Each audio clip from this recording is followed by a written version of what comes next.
તારીખ 23 મે 2024ને ગુરુવારના રોજ વૈશાખ માસની પૂનમ છે।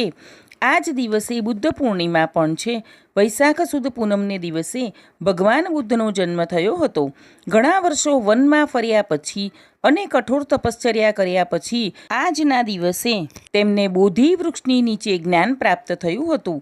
એટલા માટે જ બુદ્ધ પૂર્ણિમાના દિવસે બોધગયામાં દુનિયાભરના બૌદ્ધ ધર્મ પાળનાર ભક્તો આવે છે અને બોધિ વૃક્ષની પૂજા કરે છે। આ દિવસને બુદ્ધ ધર્મનું મુખ્ય પર્વ માનવામાં આવે છે। આ તહેવાર ગૌતમ બુદ્ધનો જન્મ, જ્ઞાનોદય અને મૃત્યુનું પ્રતીક છે। બુદ્ધને શાક્ય મુનિ પણ કહેવાય છે। તેમને અહિંસા અને પ્રેમનો સંદેશો ફેલાવ્યો હતો। ગૌતમ બુદ્ધને શ્રી હરિનો 9મો અવતાર માનવામાં આવે છે। આજે બુદ્ધની પૂજા કરીને તેમને તુલસી દળ નાખી મીઠાઈ અર્પણ કરવી જોઈએ। ચેનલને શેર, લાઇક અને સબસ્ક્રાઈબ કરજો।